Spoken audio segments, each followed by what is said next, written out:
I call Dennis O'Rourke. Mr Speaker, people in future generations will look back and curse the Key government, not because of the massive debt that they will inherit, not because of lack of genuine economic development, not because of the legacy of a 1960s-style transport system, not the failure to diversify the primary sector, not the stratification of Kiwis into a have-not and have society, and not the many other negative results of a backward and neglectful neoliberal government which future generations will be left to cope with. But because the worst legacy of the Key government will be the impacts of its resource management reforms. Those impacts will have a very long-lasting effect and will be largely irreversible. It was a national government actually which finally enacted the RMA, and although it was the Palmer Labor government which really can take credit for it. For the first time it meant that modern forward-looking legislation put environmental security first, and it made the assessment of environmental impacts on development proposals effects-based. And in so doing it provided a sound basis for planning in New Zealand. This was especially so for local government, which then produced district and city plans to ensure that land and other resources were well used, which avoided significant degradation of that land and those resources and provided a sound basis for continued economic development. All that is now under threat by the retrograde policies of the current Key government. New Zealand First agrees that the RMA processes need significant improvement. We agree that there is too much silly red tape. We agree that there is too much unnecessary delay. We agree that costs are far too high. We agree that there is too much duplication between territorial and regional councils. And we also want the RMA processes to be much easier to use so that the need for lawyers can be minimised. We pledge our support for anything which will put forward those objectives. For example, proposals directed towards reducing and simplifying planning documents do have merit. So do fixed time limits for the processing of straightforward, non-notified consents. So would approved exemptions for technical or minor breaches be helpful in the case of urban land use consents. But, and this is the big but, the government wants to go much too far by undermining the effects-based decision-making under the RMA, and it wants to put economic development equal with environmental security. That, of course, is actually impossible. One must logically have priority over the other. So what it really means is that the government is going to have poorly restrained economic development in priority, in effect, over environmental security. That is actually fundamentally what they are doing. It's bad and it's wrong.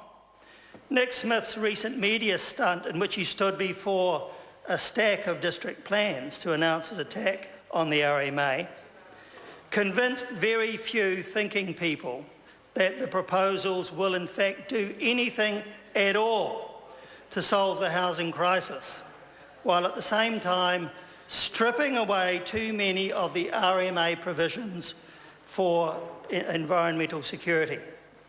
In particular, a number of the probable changes will substantially limit the ability of submitters to put forward evidence as to the environmental impacts of proposals and for that evidence to be properly considered.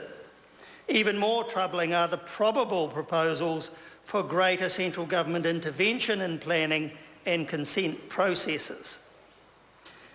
Now that really means that the Act will become activity directed instead of effects based. So that is a fundamental and very negative change to the RMA, which I hope people out there in the community really are starting to understand. And we are expected to believe somehow that these dangerous and fundamental changes will result in a fast build of the homes the country needs. The Minister used the Motu report to try to convince us that there are 40,000 fewer homes than there would have been had the RMA already been amended as proposed, and that the lack of such changes adds $30,000 to a new apartment or $15,000 to a new home. But that document was not a cost-benefit analysis of the RMA. In fact, it was nothing more than a review of how developers felt about what the additional costs were. It is non-scientific and is utterly meaningless, and yet the Minister used that as his justification for the proposals. In fact, all planning and regulatory imposts, including the RMA processes, account for only 4% of the cost of a new home, according to Local Government New Zealand. So the government wants to unnecessarily compromise the fundamental working of the RMA without doing anything positive to solve the housing crisis in those methods. People will not save anything like $30,000 on the cost of a new apartment, nor $15,000 on the cost of a new home. And in fact, Nick Smith hasn't even claimed that it would. In fact, little or nothing will be saved, and no more land will be made available than under the existing provisions of the Act, under which social and housing needs are already perfectly adequately accommodated. So what we are seeing is, on one level, just more incompetent national government willing to compromise the RMA with no benefit to go with it.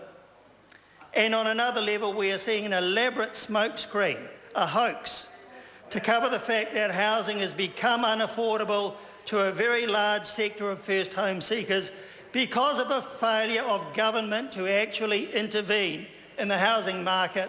And in actual fact, this government did absolutely nothing for 5 years while the housing crisis developed. It reminds me a little bit of the past Argentinian dictator Juan Perón, whose government built elaborate facades to be filmed and shown to the masses without any actual substance behind them. A very good analogy, I believe. This is in sharp contrast to what a New Zealand First government would do. And if anyone wants boring, just look at that member over there. He's the epitome of it. New Zealand First would ensure not just sound planning, but also that the government was involved directly in the housing market. We would have a state agency to buy land, see that it was appropriately developed, and that the sections would be sold on concessionary terms. And there was a lot more we would do, Mr. Speaker, to make sure that something genuine was done to assist New Zealanders into homes. There is absolutely no excuse for this country to attack the provisions of a well-working piece of legislation, the Resource Management Act. We should improve its processes, but there is no need at all to change the fundamental provisions of the Act. Mr. Speaker, in a nutshell, this government is simply not doing enough. It had waited 5 years, as I've said, before it did anything at all, and then it's done too little. And now it wants to put the RMA up as a straw man to knock down and to use as a smokescreen to pretend that it's doing something about the housing crisis. But the last laugh will be on the government itself as more and more Kiwis see the magnitude of the government's ineptitude over RMA reform and over its utter failure to deal effectively with the housing crisis. Shame on Mr. Key, shame on his government for even considering that path. The Honourable Bill English. Speaker, I move that this debate be now adjourned. The question is at the